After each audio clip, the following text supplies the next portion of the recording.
तो आज हम लोग इस वीडियो में देखेंगे संस्कृत भारती कक्षा 8। ये कक्षा 8 की संस्कृत की पुस्तक है। तो बच्चों आज हम लोग अष्टमः पाठा यानी ग्राम जीवनम के विषय में पढ़ेंगे, इसके विषय में चर्चा करेंगे। तो ग्राम जीवनम यानी अष्टमः पाठा। तो बच्चों सबसे पहले हम पाठ को पढ़ने से पहले इसके हम शब्दार्थ यानी जो कठिन शब्दावली बुक में दी गई उसको देख लेते हैं। इसके बाद हम इसका हिंदी अनुवाद बताएंगे और वीडियो के लास्ट में इसके हम अभ्यास प्रश्न देखेंगे। तो आइए बच्चों सबसे पहले इसके हम कठिन शब्द देख लेते हैं, इसके बाद हम इसका हिंदी अनुवाद बताएंगे, जिससे कि आप कठिन शब्द को अगर मीनिंग आपको आ जाएगी तो आप पाठ का हिंदी अनुवाद आसानी से समझ लेंगे और आपको हिंदी इसका निकालना भी आ जाएगा, अर्थ समझ में आ जाएगा।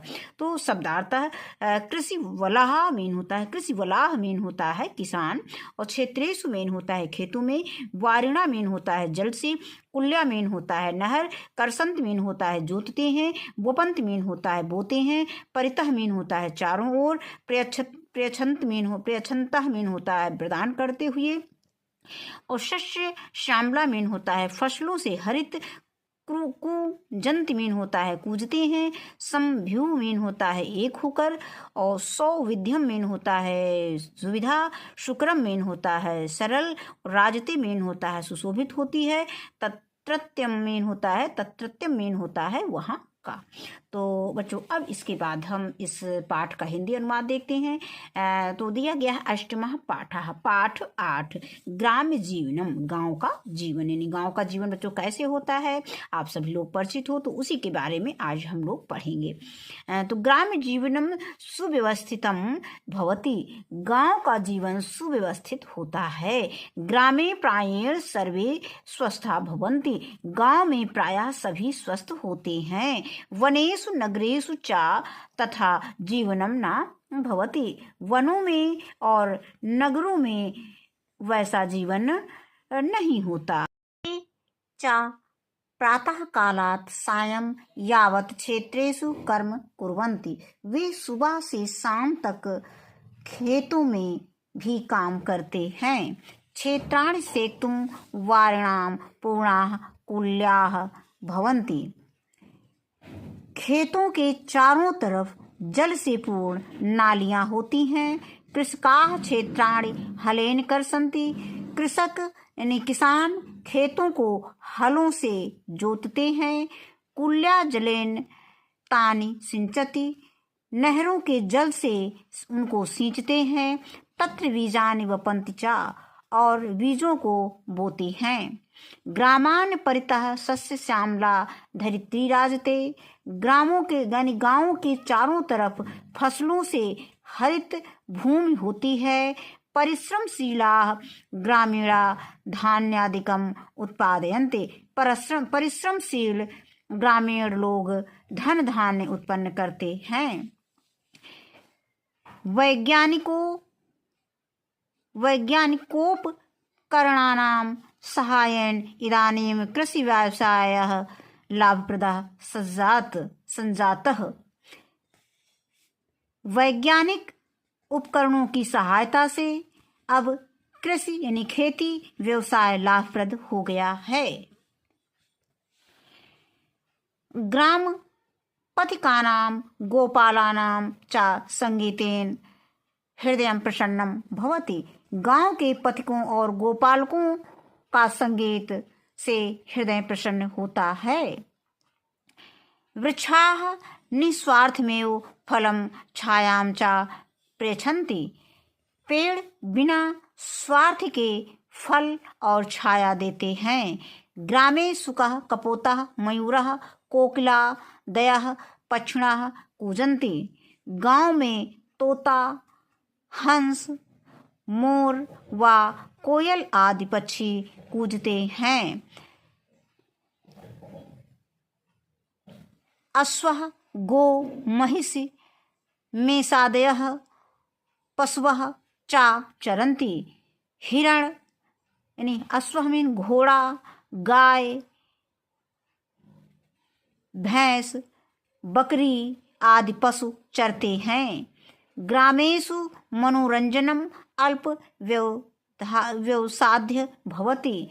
गांव के लोग ने गांव में मनोरंजन कम खर्चीला होता है। धूल धूसरिताः बालकाः विविधां क्रीडां कुर्वन्ति। धूल धूसरित बालक विविध खेल खेलते हैं। जीवन रक्षणार्थम अत्यंत उपयोगिनः, यानी जीवन की रक्षा के लिए अत्यंत उपयोगी। वायु जलादिका, यानी वायु और जल आदि ग्रामेषु प्रचुरम यथा लभ्यते। गांव में जितने अधिक मिलते हैं तथा न नगरेषु, वैसे नगरों में नहीं। ग्राम्य जीवनम, गांव का जीवन सदाचार संपन्नम धार्मिकम च भवति, सदाचार संपन्न और धार्मिक होता है।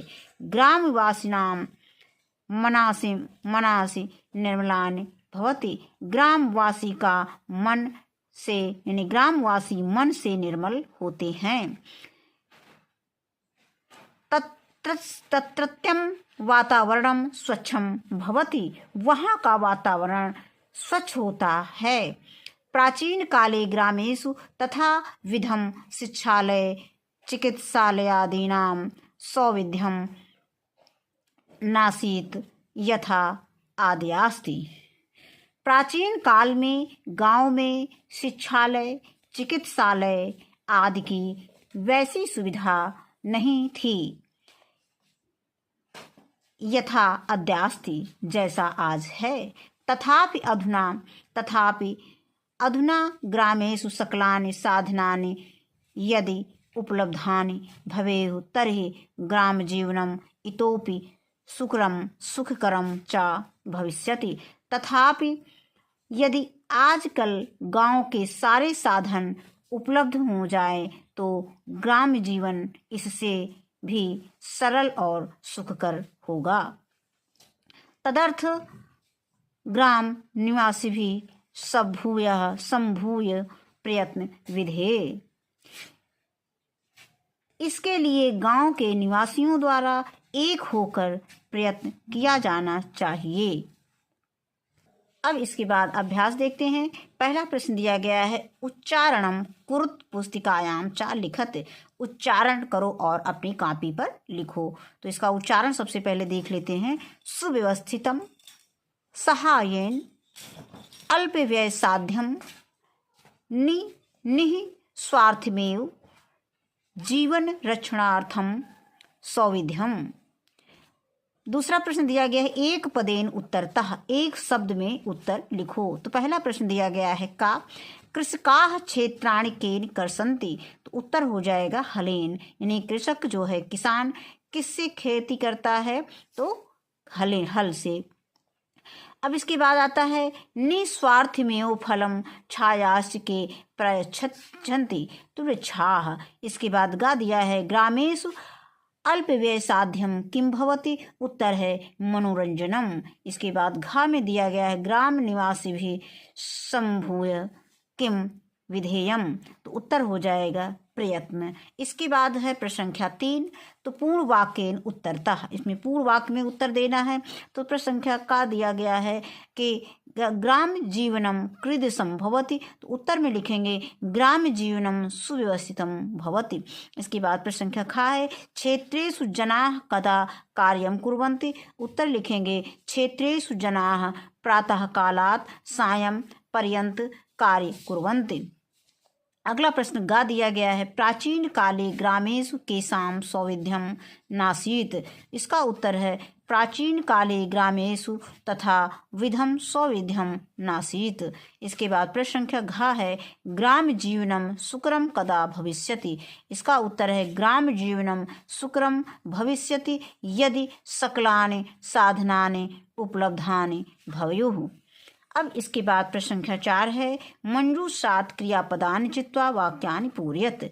अब इसमें इस बॉक्स में कुछ शब्द दिए गए हैं, उनकी सहायता से हमें नीचे जो है खाली स्थान वाले वाक्य दिए गए हैं उनको पूरा करना है। तो कौन कौन से शब्द दिए गए हैं? उत्पादयन्ते, कर्षन्ते, कूजन्ते, भवति, लभ्यन्ते। तो का दिया गया है ग्रामीण जीवनम सुव्यवस्थितम भवति। इसके बाद खा में लिखेंगे कृषिकः क्षेत्राणि हलेन कर्षन्ति। गा है ग्रामे सुख कपोत, मयूर, कोकिलादयः पक्षिणः कूजन्ति। इसके बाद घा है परिश्रमशीलाः ग्रामीणाः धान्यादिकम् उत्पादयन्ति। इसके बाद अंगा है वायुजलादिकाः ग्रामेषु प्रचुरम लभ्यते। इसके बाद प्रश्न संख्या 5 दिया गया है, संस्कृत में अनुवाद करो। इसमें पहला वाक्य दिया गया है का गांव में लोग प्रायः स्वस्थ होते हैं। इसका संस्कृत अनुवाद हो जाएगा ग्रामे प्रायेण सर्वे स्वस्थाः भवन्ति। इसके बाद खा दिया गया है गांव कृषि प्रधान होता है। तो इसका संस्कृत अनुवाद हो जाएगा ग्रामः कृषि प्रधानाः भवन्ति। इसके बाद गा है किसान खेत की जुताई करता है। तो यहाँ पे हम लिखेंगे कृषिकः खेत क्षेत्रे कर्षन्ति। इसके बाद घा है किसान अन्न उपजाता है। तो इसका अनुवाद हो जाएगा संस्कृत में कृषिकः अन्नम उत्पादयति। इसके बाद प्रश्न संख्या 6 है रेखांकित पदानि आधृत्य प्रश्न निर्माणम कुरुत। तो इसमें जो रेखांकित शब्द हैं इनकी स्थान पर हमें प्रश्न निर्माण यानी प्रश्नवाचक शब्द का प्रयोग करना है, यानी इसी से हमें प्रश्न बनाना है। इसके स्थान पर प्रश्नवाचक शब्द का प्रयोग करते हुए इसी से हमें प्रश्न का निर्माण करना है। तो पहला दिया है ग्रामे प्रायेण सर्वे स्वस्थाः भवन्ति। तो बच्चों इसको हम पूरा वाक्य वैसे ही उतार देंगे, लिखेंगे कि ग्रामे प्रायेण सर्वे। तो यहाँ पे लिख देंगे स्वस्था नहीं लिख करके हम लिख देंगे कीदृशाः भवन्ति, और यहाँ पे कीदृशा हमने लिख कीदृशा है कीदृशा, और यहाँ पे हम लिखने के बाद इसमें प्रश्नवाचक चिन्ह लगा देंगे। वाक्य को लिखने के बाद इसमें हम क्या लिखेंगे प्रश्नवाचक चिन्ह लगा देंगे। इसके बाद दूसरा इसी तरह से हम करेंगे ग्रामम परितः सस्य श्यामला धरित्री राजते। तो हम सस्य श्यामला की जगह पे लिखेंगे कीदसी, यानी ये कीदसी लिखा हुआ है, और इसको लिखने के बाद हम यहाँ पे प्रश्नसूचक शब्द लगा देंगे और इसको नहीं लिखेंगे। इसके बाद फिर हम इसी तरह से गा लिखेंगे धूल धूसरिताः बालकाः विविधां क्रीडां कुर्वन्ति। तो यहाँ पे जो विविधाम क्रीडाम लिखा है, इसको हम एक प्रश्न पहले उतारेंगे, जब उत्तर में हम लिखेंगे तो लिखेंगे धूल धूसिताः बालकाः, और यहाँ पे इसके स्थान पर हम लिखेंगे किम कुर्वन्ति, और यहाँ पे पुष्पवाचक चिन्ह लगा देंगे। आगे आता है घा ग्रामवासिनां मनासि निर्मलानि भवन्ति। तो यहाँ पे निर्मलान की जगह पे हम लिखेंगे क्रीदसम भवन्ति, और यहाँ पे प्रश्नसूचक चिन्ह लगा देंगे। इसके बाद आता है प्रश्न संख्या 7 शुद्ध कथनस्य समक्षम आम अशुद्ध कथनस्य समक्षम ना इति लिखति। तो यहाँ पे जो शुद्ध कथन दिया गया है, जो सही कथन दिया गया है, उसके सामने हमें आम लिखना है मतलब हाँ, और अशुद्ध कथन के सामने ना लिखना है यानी नहीं। तो इसी तरह से पहला दिया गया है ग्राम पथिकानाम गोपलानाम संगीतेन हृदयम प्रसन्नम भवति। तो यह हो जाएगा आम, ये कथन हमारा सही है पाठ के अनुसार। फिर गा दिया गया खा दिया गया है कि वैज्ञानिकोपकरणानां सहायेन कृषि व्यापारा हानिकारा सज्जातः। तो यहाँ पे ना हो जाएगा, यहाँ पे लाभदायक है। इसके बाद है ग्राम जीवनम सदाचार संपन्नम धर्मिकंच भवति। तो यहाँ पे आम सही है। और इसके बाद घा दिया गया है विकासाय ग्राम वासभि संभूय प्रयत्न न विधेयः। तो यहाँ पे हो जाएगा ना। इसके बाद आगे आता है ये ग्रामोपयोगी कुछ शब्द दिए गए हैं, जैसे आंगन, आंगन को हम संस्कृत में अजरम लिखेंगे, खपड़ा को खरपरा लिखेंगे, खिड़की गवाक्षा है, नाली को प्रणाली लिखेंगे, और सीढ़ी को सोपानम बोलते हैं, कोठारी को लघु कच्छा है, खूंटी को हम नाग दंता बोलते हैं, झोपड़ी को उटजा बोलते हैं, दीदार का मतलब भित्ति ही होता है, और किवाड़ का कपाटम। एक श्लोक दिया गया है आलस्यम ही मनुष्याणाम शरीरस्थो महान रिपुः। रिपु मीन होता है बच्चों शत्रु, यानी आलस्य मानव शरीर का सबसे बड़ा शत्रु है। तो बच्चों ये पाठ हमारा यहीं पे समाप्त होता है। इस पाठ में बस इतना ही, इस वीडियो में बस इतना ही। वीडियो देखने के लिए बहुत बहुत धन्यवाद।